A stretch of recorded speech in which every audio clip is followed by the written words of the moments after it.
Hola, hermano, hermana, amigo, amiga. ¿Qué tal? ¿Cómo están? Bien.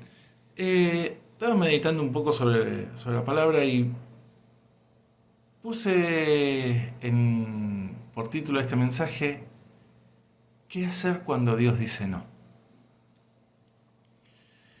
Y meditaba un poco en esto porque a veces por ahí uno, ante determinadas circunstancias o ante determinadas por ahí peticiones que uno le hace al Señor, pareciera que la respuesta a esa petición, a eso que uno está pidiéndole al Señor, pareciera que fuera no, o por lo menos un no por ahora. Y entonces, a veces eso es chocante, a veces eso por ahí podría desanimarnos un poco, pero, digamos, me puse a mirar en la Biblia. Y en la Biblia encontré que a otros también, o sea, mismo en la palabra, a otros también les pasó, así que no tenemos que desanimarnos, sino que, al contrario, por ahí, si nosotros creemos que el Señor es omnisciente, que lo sabe todo, entonces, tal vez, y que sus pensamientos son más altos que las nubes que están sobre nuestras cabezas, y son pensamientos de bien, tal vez Él esté viendo algo que nosotros no vemos, por lo cual eso que estamos pidiendo ahora es no. Por ahí la pregunta correcta sería ver en nosotros qué tenemos que cambiar, qué es lo que en nosotros hay que cambiar. O, a ver, cuando vinimos al Señor dijimos que Él era el Señor de nuestras vidas, que lo aceptábamos como Señor de nuestras vidas. Y bueno, Él como Señor de nuestras vidas, entendiendo que Él tiene pensamientos de bien y que su amor, la altura, la profundidad y la anchura de su amor son muy grandes, tenemos que entender que a veces por ahí ese no o ese no por ahora es por alguna buena razón, por alguna buena causa, que Él entiende que por ahí nosotros no estamos viendo en este momento. Entonces, a no desanimarnos y a proseguir hacia adelante. Y justamente, como les decía, miraba en la Biblia y quería ver, a otros, a ver qué les pasó con esto. Vamos a la fuente, vamos a la referencia, que es la palabra. Entonces me encontré estas cosas en la Biblia. Voy a leer unos versículos de la Biblia, así de corrido. Dice en Deuteronomio 3, 25 a 27.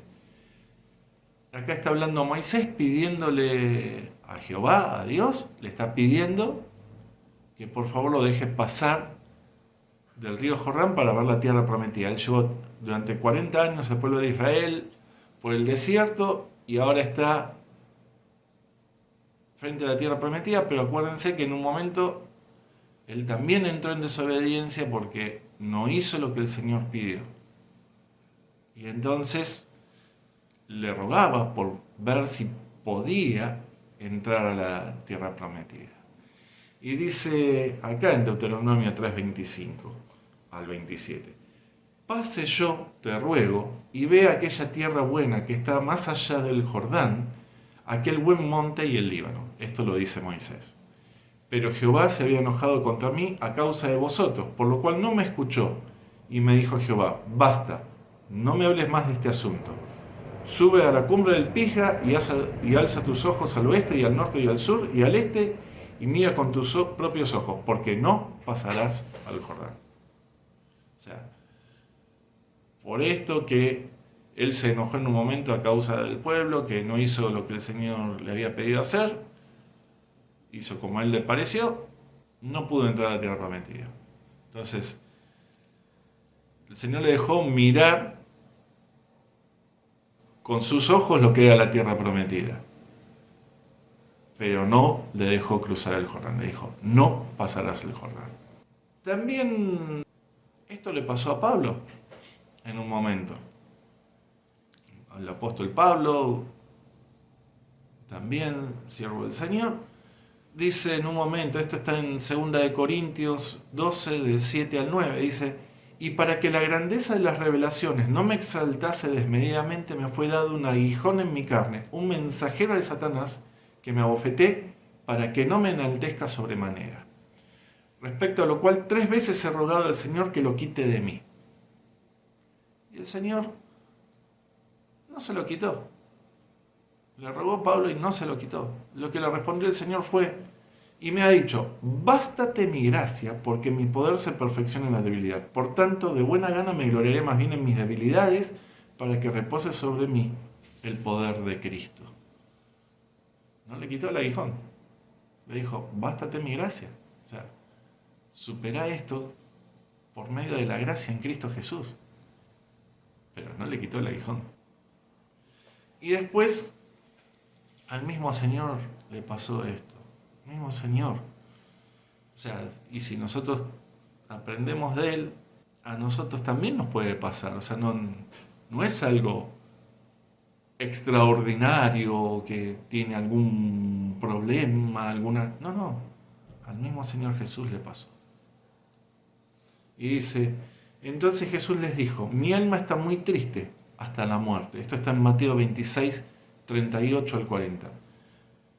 Jesús les dijo, mi alma está muy triste hasta la muerte. Quedaos aquí y velad conmigo. Yendo un poco adelante, se postró sobre su rostro orando y diciendo, Padre mío, si es posible, pase de mí esta copa, pero no sea como yo quiero, sino como tú.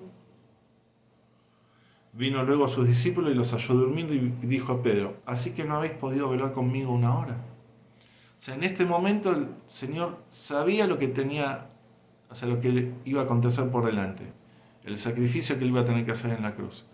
Él tenía con esto, entiendo, un par de problemas. Él dijo que 2 eran los mandamientos importantes. Amar a Dios por sobre todas las cosas, con toda tu alma, con toda tu fuerza, con toda tu mente, y amar al prójimo como a ti mismo. O sea que él se amaba correctamente a sí mismo, no iba a exponer su vida innecesariamente. Es más, muchas veces lo quisieron apedrear y él buscó la manera de que esto no ocurriese. Pero en este momento, en este punto, era claro lo que iba a suceder. O sea, estaba a horas de que lo crucificaran, de que lo apresaran, de que lo hicieran pasar por un montón de sufrimiento, un montón de dolor, de un montón de maltratos, para terminar crucificándolo. Entonces, sabía que, por un lado, él se quería correctamente a sí mismo, por eso también amaba a los demás. O sea, él tenía este amor tanto para consigo como para con los demás, como dice, y entendiendo también esto, que él se negaba a sí mismo por algo mayor, que era hacer la voluntad de Dios.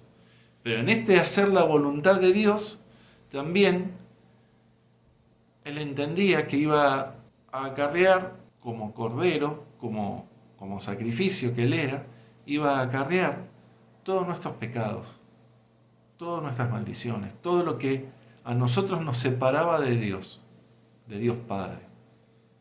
Y por lo tanto, en ese momento que él acarreara todo eso, también él iba a sufrir la separación de Dios Padre. Por eso dice en la cruz, Padre, ¿por qué me has dejado? Porque en ese momento, él acarreando todos nuestros pecados y todas nuestras maldiciones y todo lo que eran para nosotros, él sufre también esta separación. Seguía amando a Dios, pero la separación estaba. O sea, en esa unión, en ese vínculo tan estrecho que él tenía con Dios Padre, por causa de nosotros, en ese momento, él sufre brevemente esta separación. Sin embargo, Él miraba algo mayor, que era cumplir la voluntad de Dios Padre. Y también Moisés miraba algo mayor, que era cumplir la voluntad de Dios. Y también Pablo miraba algo mayor, que era cumplir la voluntad de Jesús. Y por tanto de Dios. Y en esto encuentro, ahora vamos a leerlo en los versículos que vienen a continuación, en esto encuentro muchas veces también para mi vida, y te recomiendo que lo veas para que en tu vida también, encuentro muchas veces la respuesta y, ¿por qué no? Un poco de consuelo y un poco de poner el objetivo en claro. No es fácil, pero nos ayuda un poquito a ver un poco todo esto. Porque Moisés, como leíamos al principio, digamos, no pudo pasar a la tierra prometida, pero él tuvo la obediencia de hacer, fue considerado amigo de Dios, y él tuvo la obediencia de hacer todo lo que Dios le pidió. Por tanto, él recibió también su premio, su corona. ¿Y cómo lo sabemos? Está escrito en la Biblia. ¿Se acuerdan de la transfiguración? Esto está en Mateo 17, voy a leer una pequeña parte, en Mateo 17, 1-3. Y dice así: 6 días después Jesús tomó a Pedro, a Jacobo y a Juan su hermano y los llevó aparte a un monte alto. Y se transfiguró delante de ellos, y resplandeció su rostro como el sol, y sus vestidos se hicieron blancos como la luz. Y he aquí les aparecieron Moisés y Elías hablando con él. Ahí estaba Moisés, se transfiguró, mostró un poco de lo que era la gloria del cielo. Apareció después la voz de Dios Padre diciendo háganle caso a él. Mostró un poco de lo que era la gloria del cielo. Y ahí estaban Moisés y ahí estaban Elías. Todo ese sufrimiento que había pasado a Moisés le había permitido ahora estar junto con Jesús. Ver ahora a todo lo que él había esperado, pero nunca había visto. Ahora estaba con él, ahora estaba con el Señor. Ahora estaba donde tenía que haber llegado. La verdadera tierra prometida, no la de acá, sino la de allá. Acá también, pero más allá. Más todavía allá, en el cielo. ¿Qué le pasó al Señor? El Señor jamás, aún estando en la cruz y todo, jamás dejó de ser el Señor, dejó de ser quien Él era.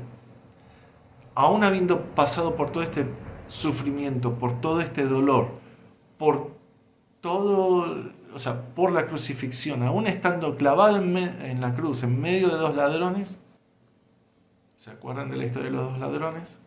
Acá lo vemos en Lucas 23, 40 al 43, y dice: respondiendo el otro le reprendió diciendo: ¿ni aún temes tú a Dios estando en la misma condenación? Nosotros a la verdad justamente padecemos porque recibimos lo que merecieron nuestros hechos, mas este ningún mal hizo. Y dijo a Jesús: acuérdate de mí cuando vengas en tu reino. Entonces Jesús le dijo: de cierto te digo que hoy estarás conmigo en el paraíso. El testimonio del Señor clavado en la cruz es: este ningún mal hizo. De parte de los ladrones, de uno de los ladrones. Dice: este ningún mal hizo. Y lo único que le pidió a él es: acuérdate de mí cuando venga tu reino. Pero el Señor, cierto y seguro de lo que estaba haciendo, en el objetivo que estaba cumpliendo, y sabiendo por qué hacía todo esto, le dijo al ladrón, a este que había pedido que se acordara de él cuando venía a su reino: de cierto estarás conmigo hoy en el paraíso. Y como leemos después en una de las cartas de Pedro, bajó hasta los infiernos y subió hasta los cielos. Entonces, ¿para qué bajó a los infiernos? Para enviar el mensaje de salvación a todos los que habían sido antes del diluvio, que nunca lo habían recibido. Y subió hasta los cielos. Entonces el ladrón, si el Señor le dijo, de cierto ahí estarás conmigo en el paraíso, ahí es donde iba a estar. Entonces el Señor no se puede negar a sí mismo.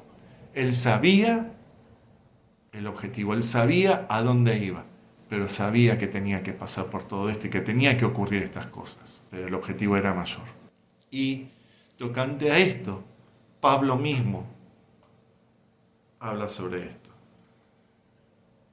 Dice en Hebreos 12:2, dice, puesto los ojos en Jesús, el autor y consumador de la fe, el cual, por el gozo puesto delante de él, sufrió la cruz, menospreciando el oprobio, y se sentó a la diestra del trono de Dios.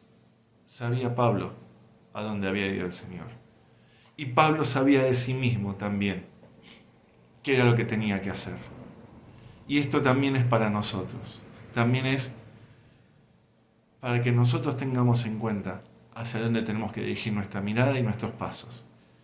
Dice en Filipenses 3:14, y con esto termino, prosigo a la meta, al premio del supremo llamamiento de Dios en Cristo Jesús.